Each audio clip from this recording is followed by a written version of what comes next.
Hello everyone, this is Jonathan Little, and I'm here today with the 31st week of Weekly Poker Hand. And today, I'm going to be discussing how to exploit my opponent.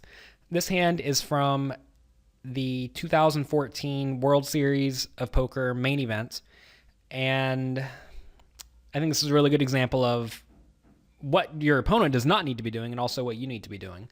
If you actually want information on my webinar where I discussed exploiting my opponents, check out jonathanlittlepoker.com/exploiting, and you can get information on that. So, in this hand, I get pocket sevens under the gun at 300-600, and I raise to 1,300 out of my 54,000 chip stack. A tight player calls in second position. This player only has 30,000 chips to start the hand, so 50 big blinds. A loose aggressive German guy calls in the hijack seat. The button calls, and then a player who only plays premium cards re-raises from the small blind to 4,500 out of his 60,000 chip stack. So in this hand, the effective chip stack for me and the re-raiser is roughly 54,000 chips. So at this point, the big blind folds, and it gets back around to me with my pocket sevens. I have to call 3,300 more to try to win a pot of around 13,000 at the moment.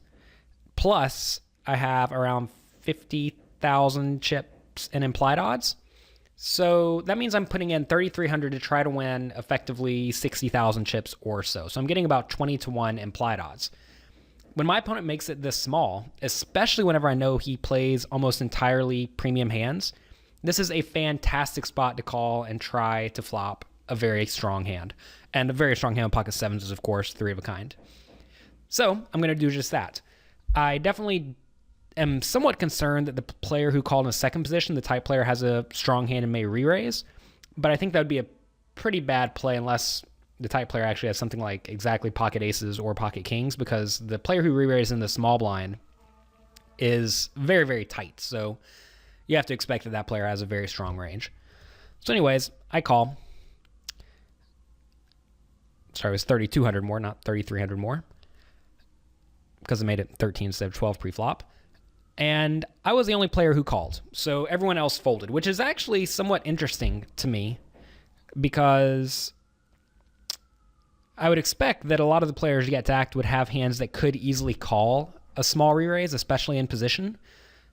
So it's just worth noting that I think that a lot of opponents should be calling with stuff like suited connectors. If they have suited connectors and small pairs, if they have hands like ace-jack, they should definitely fold, because those hands are very easily dominated.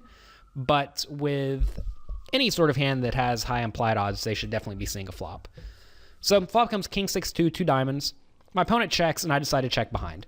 I really have two options at this point. I could either bet the flop with the intention of betting the turn and the river to try to get my opponent to fold a hand like maybe ace queen or pocket queens, jacks, tens, nines, etc. Or I could just give up. And against a player who I think plays only premium cards, I don't even think he has hands like ace queen in his pre-flop re-raising range versus an under the gun raise, which you have to remember I did raise under the gun. And he probably also doesn't have the medium pairs like eights, nines, tens, and maybe not even jacks. So I really do think that I am going to be against mostly a slow-played aces, ace-king, pocket kings, or maybe pocket queens or jacks. And against that range, I really don't think I need to bluff. But if I do bluff, I have to bluff three streets, but I think that's going to be burning money against a decent portion of my opponent's range. So I decide to check behind, and I'm just giving up.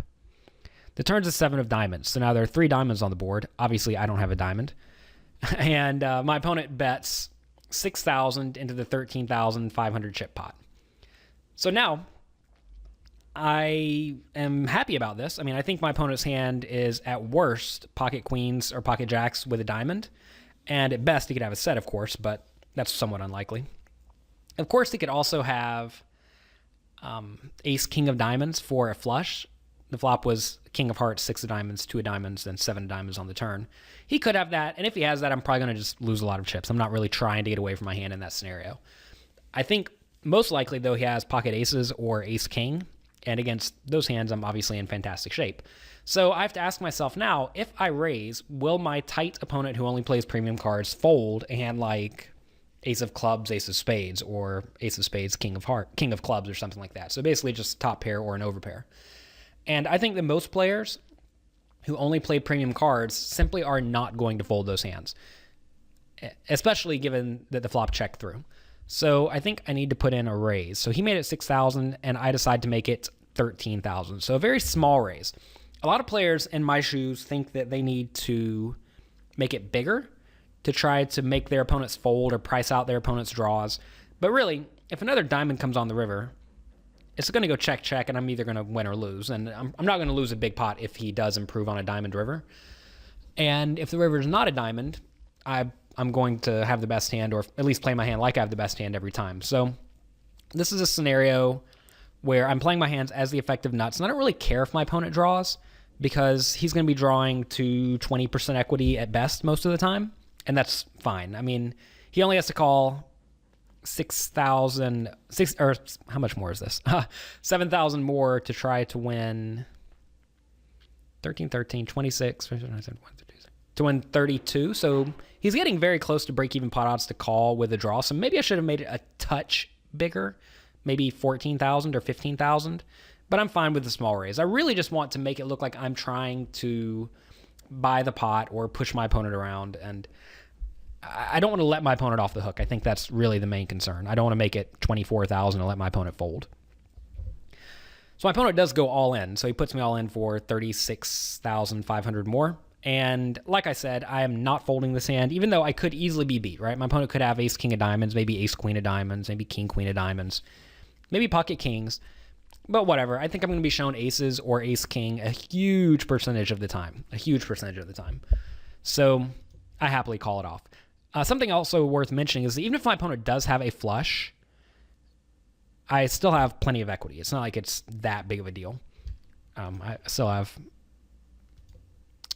all of the outs to fill up. My opponent ended up having ace of hearts, ace of diamonds. He got his money in drawing pretty thin, and we won a gigantic pot in the main event.